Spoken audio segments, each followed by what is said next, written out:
I never imagined that one sentence could unravel everything I thought I knew about someone. I mean, we all have moments of tension, right? But this wasn't tension. It was a full stop. A period at the end of 13 years of shared mornings, shared dinners, and shared dreams. I'm Ethan, 36, and for the past decade I've done everything a man is supposed to do. Paid the bills, supported her ambitions, stayed up late when she needed someone to listen, and kept quiet when it hurt me. I thought that was enough. I thought it meant something. It started like any other evening. I came home from work, my tie loosened, my mind still half in spreadsheets and half in deadlines. I smelled the faint aroma of her perfume from the hallway before I even saw her. Sarah was sitting on the couch, legs crossed, scrolling through her phone, a half-empty glass of wine on the coffee table. Her posture was casual, but her expression, I knew that look. It was the one that says you've already made up your mind about someone without giving them a chance to speak. I tried my usual greeting, a soft, "Hey, how was your day?" "Nothing." She glanced up, smirked, and said, "You're a waste of my time." I froze for a second, the words hanging in the air like a sharp gust of wind. I wanted to argue, to say something clever, maybe make her see that this was unfair. But instead I realized something terrifyingly simple. She wasn't going to change. She wasn't going to care.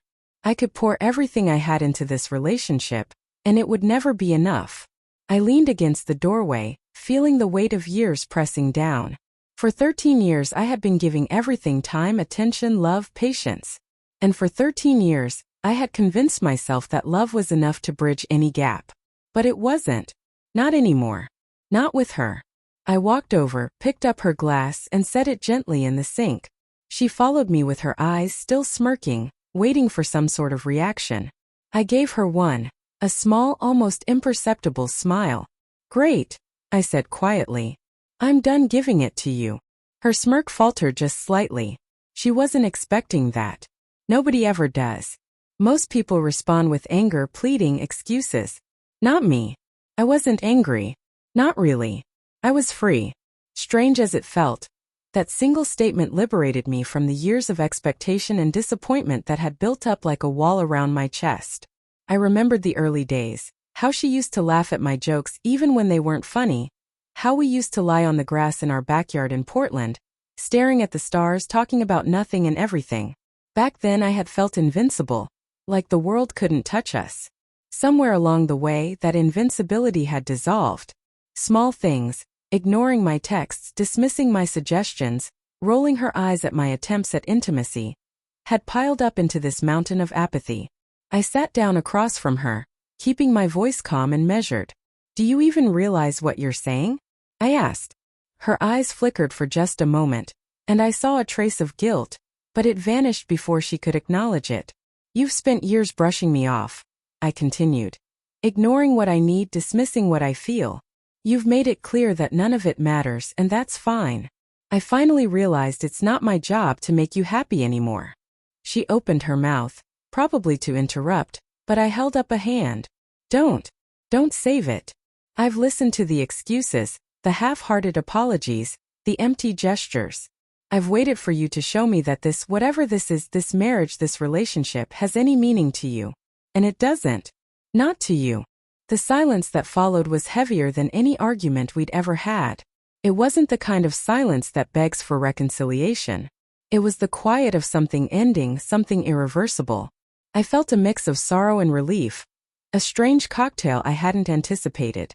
Relief that I didn't have to chase her approval anymore.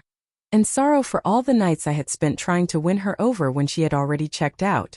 I stood up, straightened my shoulders, and walked toward the bedroom. No shouting, no slamming of doors, no dramatics. Just a man reclaiming himself quietly with dignity. She didn't follow me. She didn't say a word. And in that stillness I felt it, the first taste of freedom in years. I packed a small bag. Clothes, my laptop, a few personal things I didn't want to leave behind. It wasn't about leaving in anger.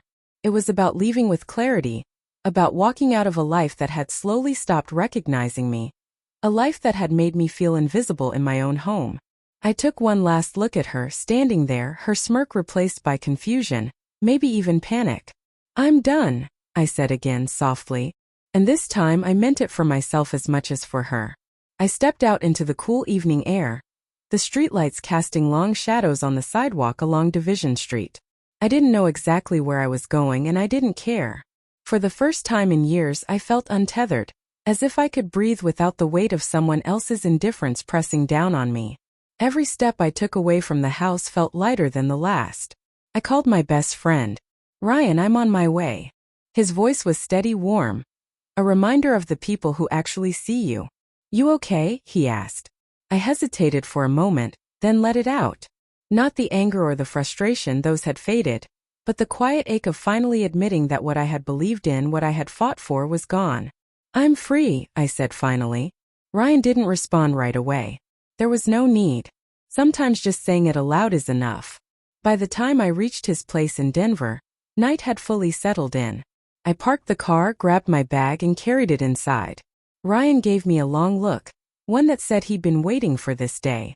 I didn't need to explain. He knew. We sat on the couch, beers in hand, and talked for hours.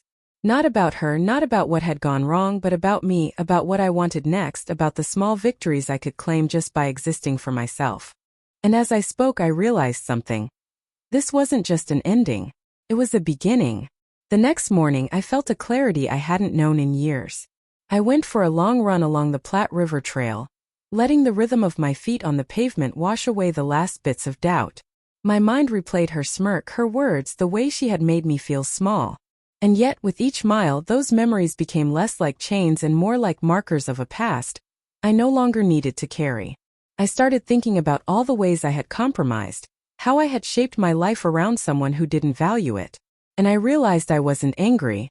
I was enlightened. Life is too short to be invisible, to spend years giving yourself to someone who has already checked out. By the third day, I had rented a small apartment in Capitol Hill. It wasn't fancy. It wasn't a statement. It was a canvas, a place where I could rebuild, where I could live for myself first and foremost. I painted the walls a light gray, put up shelves with my books, and left space for new things, new experiences, new people. Messages came in from mutual friends, hesitant, awkward. They asked questions, tried to mediate, to explain her side. I didn't respond. This wasn't about proving anything to anyone. It was about reclaiming my life quietly, deliberately, on my own terms. Weeks passed. I focused on my work, on my passions, and on myself. I reconnected with old friends I had neglected. Started writing again, something I had loved but never made time for. Every day I felt lighter, more myself. And then came the unexpected. One evening I ran into Sarah at a small cafe on Colfax.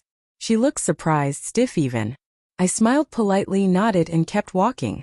She called my name, but I didn't stop. I realized in that moment that closure doesn't always come from confrontation. Sometimes it comes from simply living your truth while the other person watches from the sidelines. That night I sat on my small balcony, the city lights stretching into the distance. I thought about the years I had spent giving my time, my energy, my love to someone who didn't want it. And I didn't feel bitterness. Not really. I felt relief, a deep, unshakable peace. I had wasted nothing on anyone but myself. And now finally I had my life back. It's strange how quickly clarity can hit when you stop fighting for someone who doesn't care. I still remember her words, that smirk, the cruel satisfaction she seemed to take in my reaction. But instead of letting it hurt me, I let it go. Every ounce of energy I had spent chasing approval, begging for attention, evaporated, replaced with something far more valuable, freedom. Sometimes the hardest part isn't leaving.